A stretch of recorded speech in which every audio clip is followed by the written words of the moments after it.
Hello everyone, welcome back to my channel.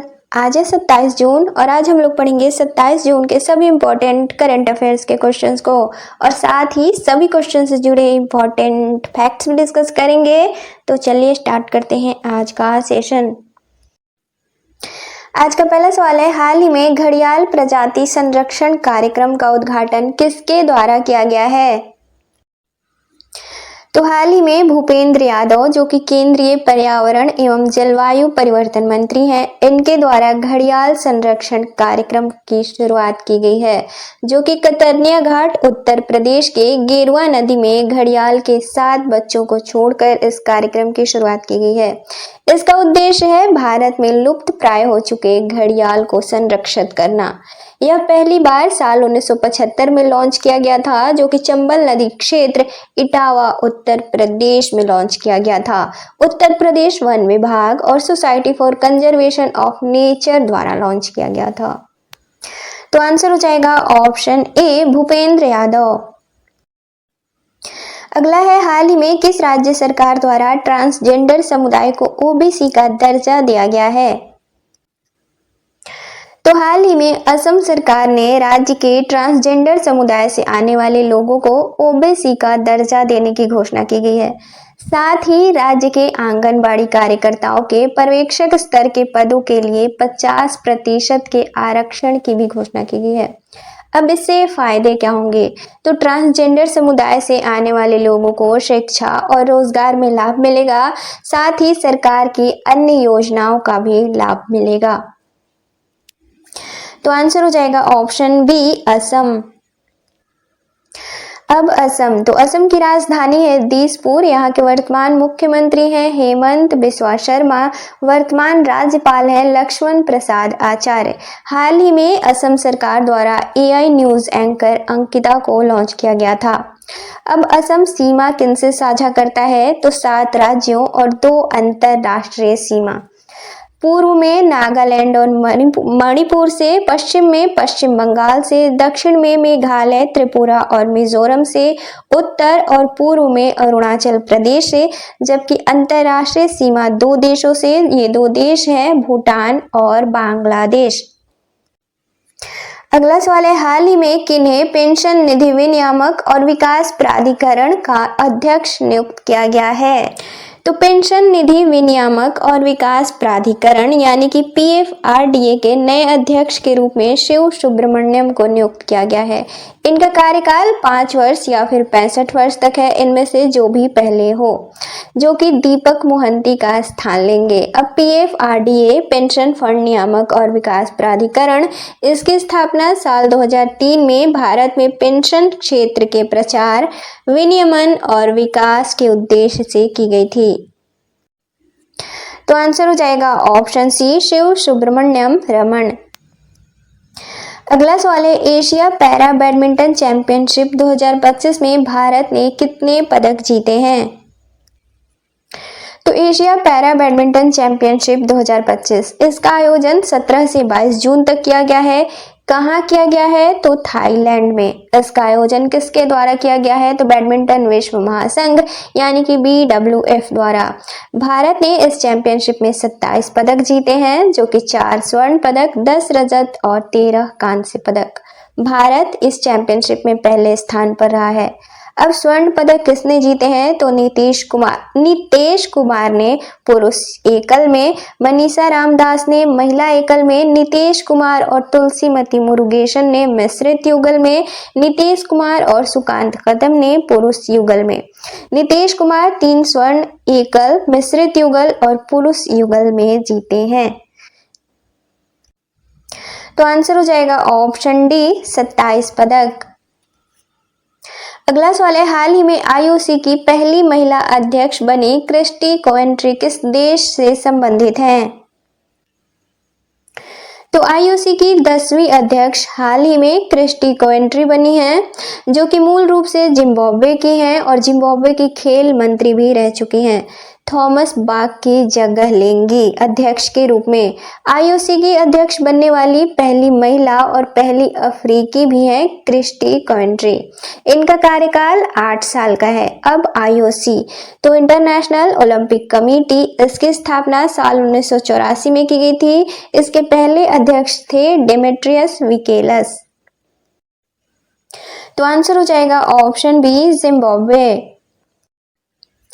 अगला सवाल है सतत विकास लक्ष्य सूचकांक 2025 में भारत कौन से स्थान पर है? तो हाल ही में सतत विकास लक्ष्य सूचकांक 2025 के लिए जारी किया गया है। साल 2025 में यह इसका 10वां संस्करण है।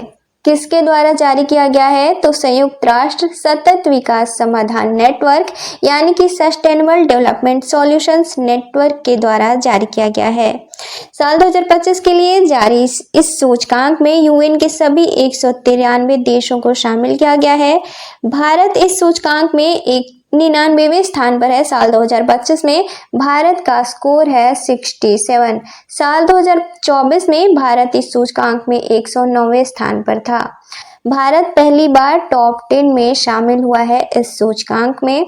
साल 2025 के लिए जारी इस सूचकांक में टॉप 5 देश कौन से हैं? तो पहला है फिनलैंड, दूसरा है स्वीडन, तीसरा डेनमार्क, चौथा जर्मनी और 5वां है फ्रांस।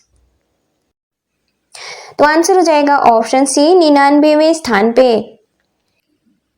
अगला सवाल है हाल ही में विद्या शक्ति नामक पहल किस राज्य सरकार द्वारा शुरू की गई है? तो विद्या शक्ति पहल हाल ही में आंध्र प्रदेश सरकार द्वारा शुरू किया गया है। इस पहल के तहत राज्य के सरकारी स्कूलों में धीमी गति से सीखने वाले छात्रों पर ध्यान केंद्रित किया जाएगा। खास तौर पर गणित, विज्ञान और अंग्रेजी के विषय को धीमी गति से सीखने वाले छात्रों पर ध्यान केंद्रित किया जाएगा। तो आंसर हो जाएगा ऑप्शन डी आंध्र प्रदेश। अब आंध्र प्रदेश, तो आंध्र प्रदेश की राजधानी है अमरावती। यहाँ के वर्तमान मुख्यमंत्री हैं एन चंद्रबाबू नायडू और यहाँ के वर्तमान राज्यपाल हैं एस अब्दुल नजीर। आंध्र प्रदेश में 26 जिले हैं। आंध्र प्रदेश में विधान परिषद की सीट है 58 और विधानसभा की सीट है 175।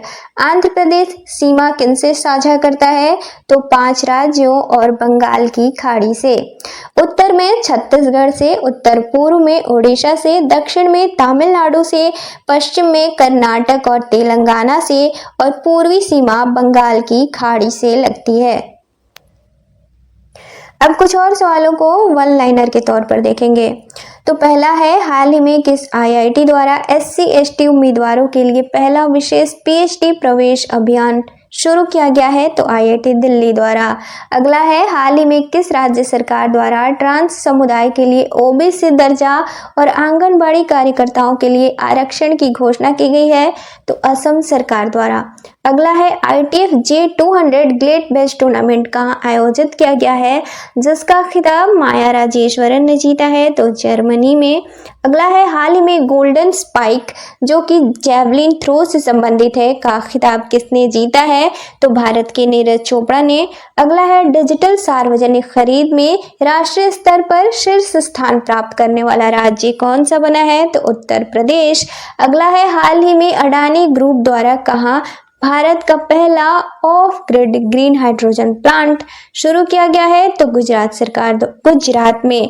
अगला है हाल ही में अंतर्राष्ट्रीय नाविक सेवा दिवस कब मनाया गया है? तो 25 जून को। अगला है हाल ही में किस देश द्वारा 64 वर्षों में पहला असैन्य रक्षा मंत्री नियुक्त किया गया है? तो दक्षिण कोरिया द्वारा। अगला है हाल ही में किसे साल 2024-25 के लिए डिजिटल भुगतान पुरस्कार दिया गया है? तो इंडिया पोस्ट पेमेंट बैंक को। अब कल के क्वेश्चंस का रिवीजन करेंगे। कल का पहला सवाल था हाल ही में देश का तीसरा पूर्ण साक्षर राज्य कौन सा बना है? तो इसका राइट आंसर था ऑप्शन बी त्रिपुरा।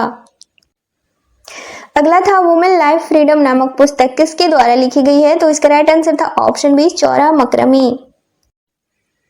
अगला सवाल था हाल ही में वैश्विक शांति सूचकांक 2025 में भारत कौन से स्थान पर रहा है? तो इसका राइट आंसर था ऑप्शन बी 115वें। अगला सवाल था हाल ही में आधिकारिक योग नीति की घोषणा करने वाला पहला राज्य कौन सा बना है? तो इसका राइट आंसर था ऑप्शन सी उत्तराखंड।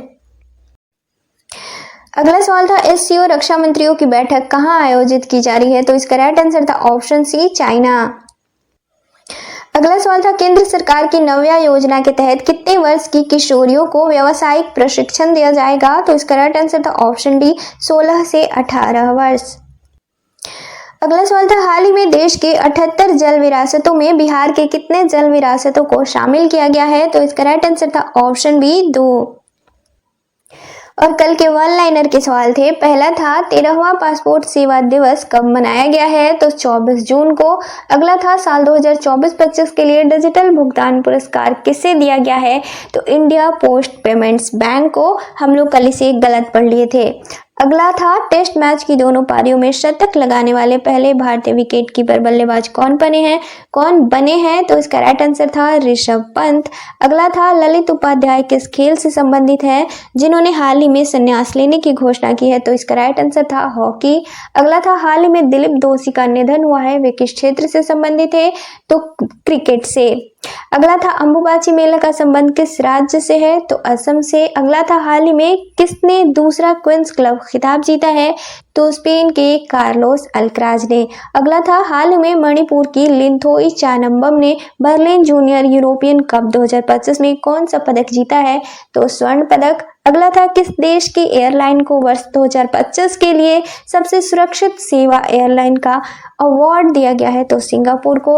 और कल का लास्ट क्वेश्चन था हाल ही में मिनी बस योजना की शुरुआत किस राज्य सरकार द्वारा की गई है, तो तमिलनाडु सरकार द्वारा।